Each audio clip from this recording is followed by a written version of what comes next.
أشهد أن لا إله إلا الله وحده لا شريك له وأشهد أن محمدا عبده ورسوله أما بعد فأعوذ بالله من الشيطان الرجيم بسم الله الرحمن الرحيم وإذ تأذن ربكم لئن شكرتم لأزيدنكم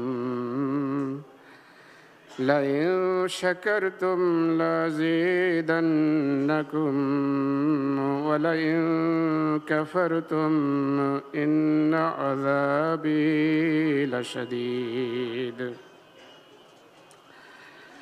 শ্রদ্ধেয় আমির সাহেব, সেশনের সভাপতি এবং আমার ভাই ও বোনেরা যারা এখানে এবং দেশের বিভিন্ন প্রান্তে শুনছেন, আসসালামু আলাইকুম আবার। এবং প্রথমে আল্লাহ তাআলার দরবারে কৃতজ্ঞতা প্রকাশ করছি। আল্লাহ তাআলা আপনাদের এই জলসায় অংশগ্রহণের সুযোগ দিয়েছেন, সৌভাগ্য দিয়েছেন। সকল প্রশংসা মহান আল্লাহর।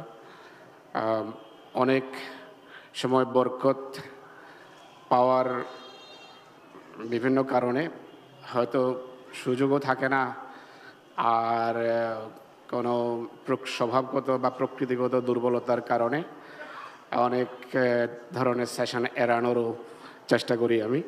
কিন্তু খোদা তাআলা বরকত এবং কল্যাণে ধন্য করতে চেয়েছেন। তাই আপনাদের এই যে বরকতময় অনুষ্ঠান, সেই অনুষ্ঠান থেকে আমিও বরকত পাচ্ছি। তাই আমি আল্লাহ তাআলার দরবারে কৃতজ্ঞতা প্রকাশ করছি। আলহামদুলিল্লাহ আলা যালিক। সারা পৃথিবীতে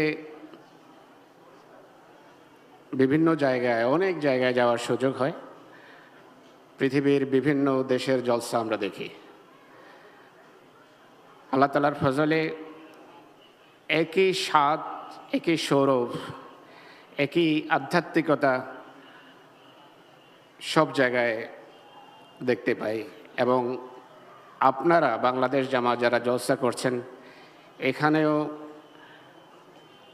যে স্বাদ, আনন্দ এবং সৌরভ আমরা অন্য জায়গায় অনুভব করি, সেগুলোর কোনোটির ঘাটতি নেই। আল্লাহ তাআলার ফজলে একই আধ্যাত্মিকতায় পরিপূর্ণ আপনাদের জলসাগাহগুলো। এই জায়গায় জলসা হচ্ছে এবং দেশের অন্যত্র 17-18টি জায়গায় আমাদের প্রিয় বাংলাদেশি আহমদী ভাই ও বোনেরা সমবেত হয়েছেন। তো সব জায়গায় আধ্যাত্মিকতার এক আল্লাহ তাআলার ফজলে জোয়ার বইছে। আপনারা তাহাজ্জুদ পড়ছেন, আপনারা দোয়া করছেন, সালাম বিনিময় করছেন। আপনাদের একটা বর্ধিত ঈর্ষান্বিত মর্যাদাও আছে। সেইটিকে পুঁজি করে আজকের সাবজেক্ট বানানো হয়েছে, আজকের বিষয়বস্তু, যে আমাদের প্রতি যুগ খলিফার অফুরন্ত স্নেহ এবং আমাদের দায় দায়িত্ব। বাংলাদেশ জামাতের প্রতি খলিফাতুল মসির স্নেহের বহিঃপ্রকাশ অনবরত ঘটছে, নিরবচ্ছিন্ন।